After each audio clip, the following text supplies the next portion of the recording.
The topic which we are going to talk is IMT 2000 submitted by Snehal Palkar, Ruchika Patil and Pooja Pawar under the guidance of Dr. Saurabh Mehta. We are going to explain the topic IMT 2000 in Hindi. शुरुआत करते हैं IMT 2000 के परिचय से। International mobile telecommunications 2000 को 3G या तीसरी पीढ़ी के रूप में बेहतर जाना जाता है। इसे इंटरनेशनल टेलीकम्युनिकेशन यूनियन के द्वारा मोबाइल दूरसंचार के लिए मानक वर्ग के रूप में परिभाषित किया गया है, जिसमें GSM, Edge, UMTS और CDMA 2000 शामिल है। 2G से लेकर 3G तक का सफ़र अर्थात GSM से लेकर UMTS तक। GSM प्रणाली में 2G टेक्नोलॉजी का उपयोग है, जो केवल 9.6 kbps तक का डेटा रेट प्रदान कर पाती थी। उसके बाद GPRS का जन्म हुआ, जो 2.5G टेक्नोलॉजी इस्तेमाल करती थी और केवल 64 से लेकर 115 kbps तक का डेटा रेट प्रदान कर पाती थी। 2.75G टेक्नोलॉजी के इस्तेमाल से एज प्रणाली का जन्म हुआ, जो केवल 115 से लेकर 384 kbps तक का डेटा रेट प्रदान कर पाती थी। डेटा रेट को बढ़ावा देने के लिए एच प्रणाली को पीछे छोड़कर UMTS प्रणाली अस्तित्व में आई, अर्थात IMT 2000 का जन्म हुआ, जो 384 kbps से लेकर 2 Mbps तक का डेटा रेट प्रदान कर पाती है। अब बात करते हैं IMT 2000 के इतिहास के बारे में। पहला प्री कमर्शियल 3G नेटवर्क मई 2001 में जापान द्वारा ब्रांडेड FOMA NTT डोकोमो के द्वारा शुरू किया गया। 3G का पहला कमर्शियल उद्घाटन भी जापान में NTT डोकोमो के द्वारा ही 1 अक्टूबर 2001 को किया गया। 2008 में MTNL के द्वारा 3G युक्त मोबाइल सेवा के उद्घाटन के साथ 3G मोबाइल एरेना में प्रवेश कर गया है।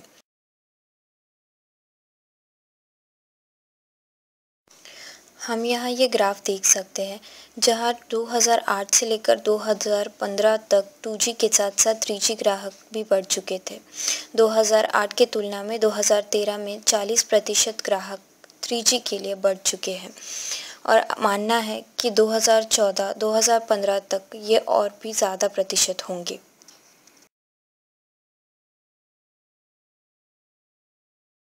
1G यानी कि पहली पीढ़ी में सिर्फ वॉइस सिग्नल्स यूज़ किए जाते थे। 2G यानी कि दूसरी पीढ़ी में वॉइस सिग्नल्स के साथ डेटा सिग्नल्स भी यूज़ किए जाने लगे। 3G यानी कि तीसरी पीढ़ी में वॉइस और डेटा के साथ ही वीडियो सिग्नल्स भी यूज़ किए जा सकते हैं और 4G यानी चौथी पीढ़ी में IP बेस्ड वॉइस, डेटा और मल्टीमीडिया सिग्नल्स 3G से भी जलद डेटा रेट्स में उपलब्ध हो सकेंगे। 2G टेक्नोलॉजी को मल्टीप्लेक्सिंग के प्रकार के आधार पर TDMA और CDMA आधारित मानकों में विभाजित कर सकते हैं। 2G मुख्य रूप में TDMA आधारित GSM मानक पर व्यावसायिक तौर पर जारी किया गया था। इससे फ़ोन बातचीत डिजिटली एन्क्रिप्ट की गई, जिससे सिक्योरिटी में वृद्धि हुई। सभी डिजिटल हो जाने से SMS और ईमेल जैसी डिजिटल डेटा सेवाओं का प्रवर्तन अनुमत हुआ। TDMA यानी time division multiple access. TDMA shared medium networks के लिए एक चैनल एक्सेस पद्धति है। ये कई उपयोगकर्ताओं को अलग अलग समय अनुसार सेम फ्रीक्वेंसी चैनल शेयर करने की अनुमति देता है। GSM प्रणाली में मोबाइल फ़ोन के सिंक्रोनाइजेशन के लिए मोबाइल फ़ोन को बेस स्टेशन से टाइमिंग एडवांस निर्देश भेजे जाते हैं, जिससे मोबाइल फ़ोन को कितनी जल्दी ट्रांसमिट करना है इसके बारे में संदेश मिलता है। कोड डिवीजन मल्टीपल एक्सेस एक चैनल एक्सेस करने की विधि है जो रेडियो कम्युनिकेशन टेक्नोलॉजीज़ द्वारा प्रयोग में लाई गई। ये कई उपयोगकर्ताओं को बैंड ऑफ फ्रीक्वेंसीज शेयर करने की अनुमति देता है।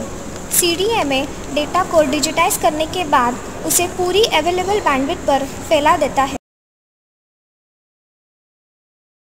CDMA स्प्रेड स्पेक्ट्रम का प्रकार है, जिसमें डेटा को छोटे टुकड़ों के रूप में डिस्क्रीट फ्रीक्वेंसीज पर भेजा जाता है, जो उस समय उपयोग में लाई जा सकती है। 2.5G में सॉकेट स्विच डोमेन के साथ साथ पैकेट स्विच डोमेन भी कार्यान्वित किया गया है। GSM नेटवर्क से 3G में विकास का पहला बड़ा कदम जनरल पैकेट रेडियो सेवा यानी कि GPRS के प्रवर्तन के साथ घटित हुआ। GPRS 56 किलोबिट्स पर सेकंड से 114 बिट्स पर सेकंड तक की डेटा रेट उपलब्ध करा सकता है। 2.75G एड्ज को GSM परिवार के रूप में 3GPP ने स्टैंडर्डाइज किया और ये एक ऐसा अपग्रेड है जो GSM या GPRS नेटवर्क की क्षमता में संभावित तिगुनी वृद्धि उपलब्ध कराता है।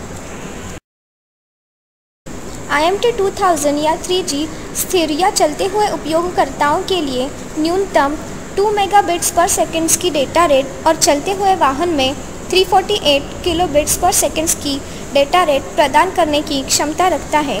यह wireless voice telephony, mobile internet access, fixed wireless internet access, video calls, mobile TV आदि एप्लीकेशंस प्रदान करता है।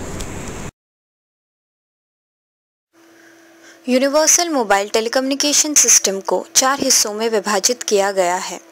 UMTS subscriber identity module, mobile station, radio access network तथा core network. UMTS subscriber identity module में उपयोगकर्ताओं की विशेष जानकारी होती है तथा यह मॉड्यूल नेटवर्क में ऑथेंटिकेटेड एंट्री भी देता है।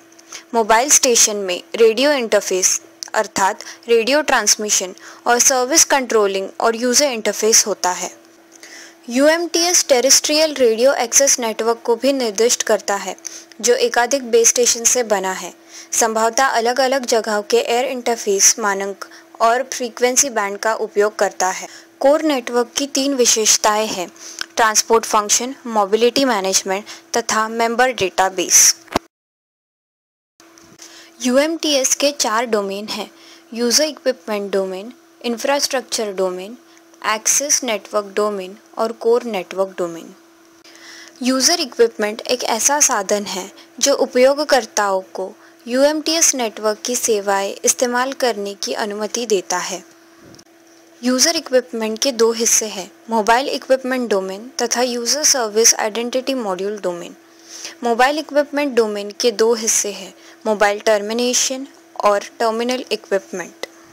इंफ्रास्ट्रक्चर डोमेन में फिजिकल नोड्स होती है जिनका विशेष कार्य रेडियो इंटरफेस की समाप्ति तथा उपयोगकर्ताओं के टेलीकम्युनिकेशन सेवाओं का समर्थन करना होता है। Access network domain base station equipment की प्रणाली है जो एक्सेस नेटवर्क को कुशलता से नियंत्रित करती है तथा उपयोगकर्ताओं को कोर नेटवर्क डोमेन का इस्तेमाल करने में मदद करती है। एक्सेस नेटवर्क के 2 हिस्से हैं: बेस स्टेशन सिस्टम GSM के लिए तथा रेडियो नेटवर्क सिस्टम UMTS के लिए। कोर नेटवर्क डोमेन भी नेटवर्क की विशेषताओं का तथा टेलीकम्युनिकेशन सेवाओं का समर्थन करता है।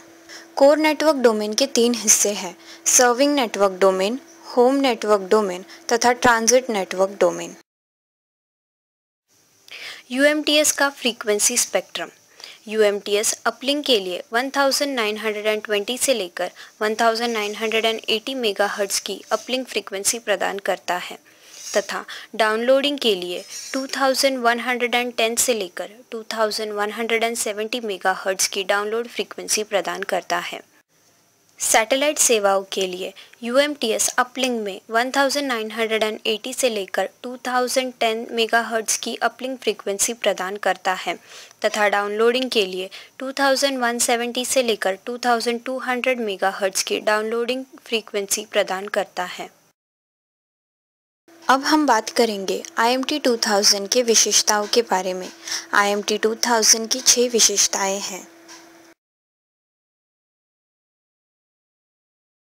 Data rate. IMT 2000 का डेटा रेट बाकी के टेक्नोलॉजी से कहीं ज़्यादा है। स्थिर या चलते हुए उपयोगकर्ताओं के लिए 2 Mbps का डेटा रेट तथा एक चलते हुए वाहन में 348 kbps का डेटा रेट उपलब्ध कराया गया है। सिक्योरिटी। 2G नेटवर्क की तुलना में 3G नेटवर्क बहुत ज़्यादा सिक्योरिटी प्रदान करता है। उपयोगकर्ताओं को यूज़र इक्विपमेंट से नेटवर्क ऑथेंटिकेशन लागू कराया गया है जिससे सिक्योरिटी में बढ़ावा आया है। फ्लेक्सिबिलिटी। IMT 2000 एक अत्यधिक फ्लेक्सिबल प्रणाली है जो विस्तारित सेवाएं तथा उनके उपयोग का समर्थन करती है। अफोर्डेबिलिटी, सभी का मानना है IMT 2000 एक पर्याप्त प्रणाली है, इसीलिए उपयोगकर्ताओं तथा नेटवर्क ऑपरेटरों में इस प्रणाली को अपनाने का प्रोत्साहन दिया जा रहा है। कंपैटिबिलिटी, IMT 2000 की सेवाएं आज के प्रणालियों के साथ अनुकूल है। मॉड्यूलर डिज़ाइन, IMT 2000 की प्रणाली की योजना है कि यह प्रणाली आसानी से विस्तारित की जा सकती है। IMT 2000 के एप्लीकेशंस जिनमें local based services, information and entertainment, telemedicine और ऑफिस एक्सटेंशन शामिल है। इस प्रकार हमने IMT 2000 का संपूर्ण अभ्यास किया है। धन्यवाद।